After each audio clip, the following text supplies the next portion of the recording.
Tak pernah kusangka, kelak putraku yang kuadopsi akan membayar lunas semua jasaku. Memberikan kebahagiaan batin yang tak pernah kuperoleh dari suamiku. Dan inilah kisahku. Kisah bersama putra angkatku yang tak seharusnya kujalani hingga saat ini. Sebut saja, namaku Misyana. Tak terasa, 3 tahun lamanya, aku berumah tangga dengan Mas Jaka. Namun selama itu pula, belum ada tanda-tanda kehaliman. Meski begitu, baik aku dan Mas Jaka tak pernah khawatir. Hanya saja tekanan datang dari keluarga Mas Jaka, terutama dari ibu mertuaku. Beliau selalu menanyakan kehalimanku.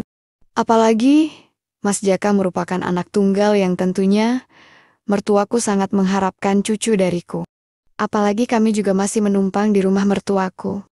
Dan hal itulah yang kadang membuatku panik dan cemas. Terutama saat-saat menunggu tamu bulananku datang. Waktu itulah yang paling mendebarkan dan nyaris setiap bulan. Untunglah dalam kondisi itu, Mas Jaka selalu mendampingiku dan membesarkan hatiku. Udah, jangan mikir yang bukan-bukan. Anak itu titipan. Kalau belum diberi, ya artinya kita belum siap, katanya menenangkanku. Tapi, di tahun keempat pernikahan kami, sindiran ibu mertua nyaris membuat aku tak kuat. Aku pun pisah rumah dari mereka dan mengontrak rumah kecil sendiri. Atas saran ibuku, untuk memancing kehaliman, mereka menganjurkan aku mengadopsi anak. Aku tentu tak percaya atas mitos itu. Tapi, Mas Jaka pun mendesak. Dia ingin aku ada teman di rumah, di saat dia bekerja. Akhirnya, aku mengambil anak dari panti yang berusia 3 tahun. Anaknya lucu, tampan, dan cerdas. Aku senang kala pertama melihatnya. Begitu pula dengan Mas Jaka. Anak laki-laki itu bernama Roni. Setelah itu, hari-hariku lebih banyak kuhabiskan untuk mengasuh Roni. Aku mulai menyekolahkannya di TK, mengantar, dan menjemputnya. Semula aku merasa hal itu sangat berat.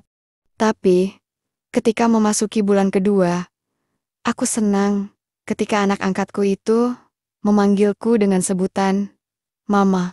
Mengantar dan menjemputnya dari sekolah pun menjadi begitu menyenangkan. Kadang, aku nyaris tak sabar menunggu jam jemput dan meluncur hanya untuk menunggu dia keluar kelas dan berlari sambil berteriak memanggilku, Mama. Aku nyaris lupa dengan keinginanku untuk memiliki momongan. Apalagi mertuaku pun sudah bisa menerima kehadiran Roni dan tak lagi menyindirku. Namun, justru ketika aku tak berharap kehaliman itu, di saat Roni masuk SD, aku justru halim. Ya, aku benar-benar halim. Aku bagai mendapat keajaiban. Nyaris tak ada yang aku dan Mas Jaka lakukan, selain mengamati perkembangan peyutku yang kian membuncit. Roni pun, acap aku abaikan. Tapi, Mas Jaka menyadarkanku, jika kehadiran Roni lah, barangkali yang memang membuat Tuhan memberi kami anugerah itu. Roni adalah ujian apakah kami mampu atau tidak. Maka, kasihku pada Roni pun kian berkembang. Tak ada perubahan. Seperti aku belum halim dulu. Roni kelas 2 SD, putra pertamaku hadir ke dunia. Kami memberinya nama Rini. Dia cantik. Dan yang paling utama, Roni pun sangat sayang padanya dan rajin menjaganya. Hebatnya lagi hanya 2 tahun berselang. Aku halim lagi. Kembali seorang perempuan yang kami beri nama Lala. Akhirnya ketiga anakku itu membuat kehidupanku berubah. Status ekonomi kami pun meningkat pesat, seiring karier Mas Jaka yang kian memuncak. Akhirnya kami membeli sebuah rumah, agak di pinggir kota, tapi besar dan berkamar 5. Aku pun mulai mempekerjakan seorang pembantu, untuk membantu mengurus Rini dan Roni juga rumah. Saat Lala berumur 2 tahun, Mas Jaka bahkan sudah membelikanku mobil, selain mobil kantor yang biasa dia pakai. Rasanya kebahagiaan kami kloplah sudah, alias sempurna. Kemapanan kami secara ekonomi berdampak pada perubahan postur kami. Lala dan Rini tumbuh gemuk. Barangkali mengikuti gen Mas Jaka yang memang gemuk, dan kian gemuk seiring kemakmuran kami. Hanya Roni yang tetap ramping, meski tidak seramping aku, yang memang tak ada bakat gemuk. Karena itu, untuk membuat anakku tidak terlalu gemuk, Setiap akhir pekan, aku mengajak mereka berenang.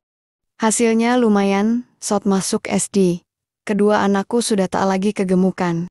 Berbeda dari anakku, Mas Jaka justru sulit sekali untuk kurus. Berbagai cara kami coba, tapi hasilnya dia malah makin gemuk. Bahkan kadang, ia sering sesak napas jika kelelahan kerja. Dan ketika si kecil naik kelas 5, Rini kelas 1 SMP, dan Roni kelas 3 SMA, petaka kecil menimpa keluargaku. Mas Jaka positif mengidap diabetes dan harus diet. Aku pun pontang-panting menjaga pola makannya. Tapi, dampak diabetes itu ternyata lebih menyerang aku daripada keluarga kami. Pelan tapi pasti, kusadari Mas Jaka mulai jarang menunaikan kewajiban batinku. Setahun kemudian, nyaris kami tak pernah skibidi papap lantaran Mas Jaka winfoten. Puluhan dokter, puluhan orang pintar telah kami coba, tapi hasilnya nol. Aku sendiri tak begitu memasalahkan, apalagi di usia pernikahan yang nyaris 18 tahun. Kebutuhan itu sudah tak begitu menyenangkan seperti dulu. Namun, ketidakmampuan itu justru berdampak bagi psikologis Mas Jaka. Dia jadi gampang sekali marah, dan lebih banyak menghabiskan waktu di luar rumah. Dan kalaupun di rumah, dia lebih banyak diam. Aku acap kali dianggap tak ada.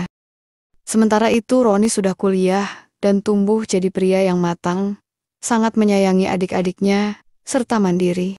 Dia nyaris tak pernah meminta uang kalau tak kuberikan.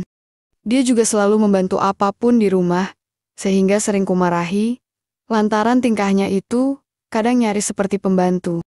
Mama gak usah merasa kayak gitu, Roni seneng kok cuci mobil, gak perlu nunggu bibik yang ngerjain.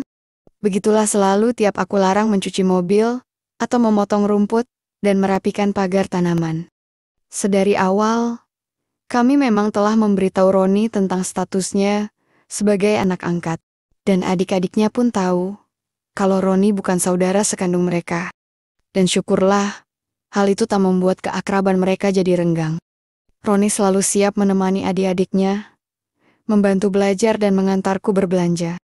Seiring penyakit Mas Jaka, komunikasiku jadi terganggu dengannya. Pertengkaran pun acap kali terjadi. Dan kadang pertengkaran itu didengar anak-anak. Setelah tak mampu memberiku nafkah batin, tiap ada masalah, Mas Jaka selalu mengungkit ketidakmampuannya itu sebagai awal pertengkaran. Bahkan, kalau aku menonton film yang ada cuplikan romantisnya, dia bisa merasa marah dan tersindir. Akibatnya, aku nyaris tak pernah nonton TV atau film. Kebiasaan yang dulu sangat sering aku dan Mas Jaka lakukan. Pertengkaran-pertengkaran itu membuat aku nyaris tak punya teman. Jika sehabis bertengkar, Mas Jaka selalu pergi dan mengajak putri-putriku. Dan alhasil, aku nyaris tak punya siapapun. Roni selalu pergi tiap kali mengetahui kami bertengkar. Aku gak bisa dengar mama sama papa bertengkar. Begitulah katanya. Dia bahkan berencana kos di dekat kampusnya. Tapi aku larang. Meski dia jarang ada, tapi setidaknya aku merasa punya teman. Apalagi setelah kedua anakku lebih dekat kepada ayahnya. 2 tahun setelah Mas Jaka inwoten, kami nyaris tak pernah bertegur sapa. Sarapan pagi pun kami lakukan terpisah. Aku bersama Roni, Mas Jaka bersama Rini dan Lala. Anak-anak pun tanpa disadari terpisah jadi 2 kubu, dekat dengan ayahnya dan dekat dengan aku. Tapi hebatnya, mereka bertiga tetap akur. Mungkin mereka mengatur fungsi untuk menjaga kami berdua. Kedekatan aku dan Roni ternyata berdampak bagi sisi emosionalku. Pelan tanpa kusadari, aku mulai menyukai keadaan berdua dengan Roni. Seperti belanja atau makan di luar. Ada rasa nyaman karena diperhatikan. Tapi aku selalu istighfar jika gelora rasaku mulai menguasai akal sehatku. Roni sendiri tetap tampil sebagai pemuda yang sangat baik. Ia bahkan terkesan perhatian padaku. Sering ia menelponku jika siang, memastikan aku sudah makan, dan selalu menemani aku ngobrol sebelum tidur malam. Sampai suatu siang, akhirnya apa yang kukhawatirkan terjadi juga. Siang itu, aku dan Mas Jaka bertengkar hebat. Masalahnya hanya satu. Aku bercerita jika tamu bulananku terlambat datang. Maksudku untuk bertanya apakah sudah masanya atau belum. Tapi Mas Jaka justru tersinggung dan marah besar sampai menggebrak meja. Kalau kamu kesewian, aku izinkan kamu jajan di luaran, katanya sambil membentakku. Kemarahan yang tak pernah aku dengar selama ini dalam pernikahan kami. Mas Jaka benar-benar marah, lalu pergi meninggalkan aku yang menangis sendirian. Di saat itulah aku merasa butuh sekali Roni. Aku berlari ke kamarnya, berharap dia ada. Dan benar saja, dia memiukku yang masih menangis sesegukan. Sabar mah, papa mungkin cuma emosi. Sudah, gak usah diingat, nanti juga minta maaf, katanya sambil mengusap punggungku. Dan rupanya, sikapnya itu sangat menenangkanku. Tapi, tindakan Roni yang lain justru membuat aku kaget. Mendadak ia mengesiup keningku sambil memiukku erat. Aku sendiri tak tahu kenapa mendiamkan sambutan baiknya itu.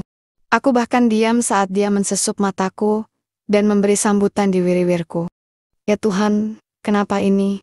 Kenapa aku diam saja? Bahkan, aku membalas kebaikannya itu. Batinku bergejolak. Tapi kenapa selalu aku antusias menerima kebaikan dari putra angkatku itu? Aku bahkan bagai kesurupan membalas sambutan Roni dengan merubah haluan yang semula sejajar menjadi naik tahta saat itu. Seperti bendungan ambruk, aku menyiapkan sajian pelabuhan itu dan meminta Roni untuk memberi perhatian pada bidang sejarah itu. Beruntung Roni segera menyadarkanku dari kebaikan itu. Ia menoyak dengan alasan tak berani lantaran khawatir Mas Jaka datang tiba-tiba. Barulah saat itu aku tersadar dan bengong. Ya ampun, kenapa aku bisa seperti itu? Pikirku. Dengan sedikit malu, akhirnya aku bergegas kembali ke kamarku dengan pikiran tak menentu. Setelah peristiwa itu, malamnya Roni datang dan meminta maaf padaku. Aku hanya menepuk pundaknya sambil berkata, "Mama yang salah Ron. Mama tadi wilap, tapi tampaknya perkataan kami itu hanyalah basa-basi semata."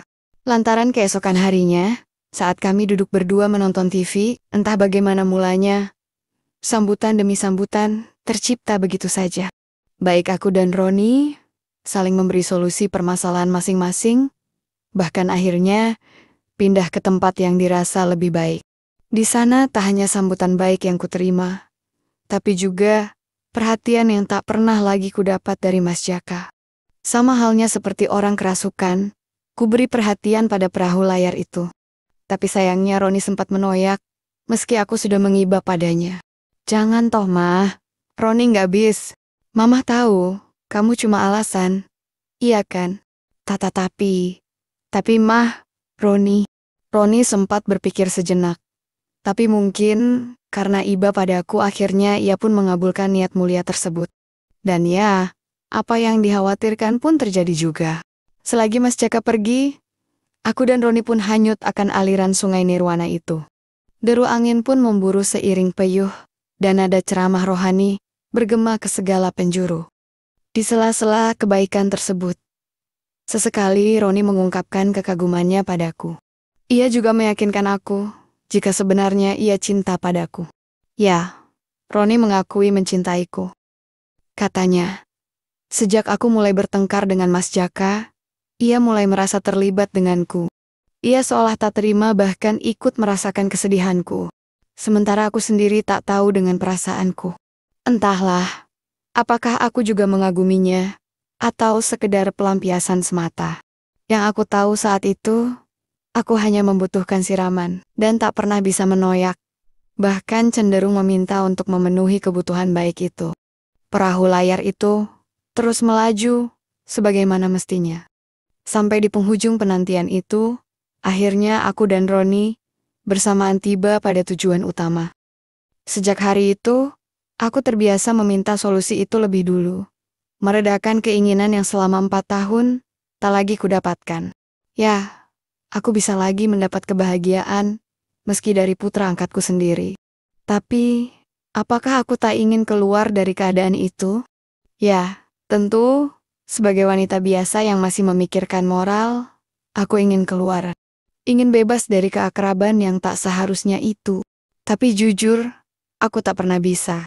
Kesendirianku, kedua putriku yang lebih memihak papanya, membuat aku jadi takut sekali kehilangan Roni.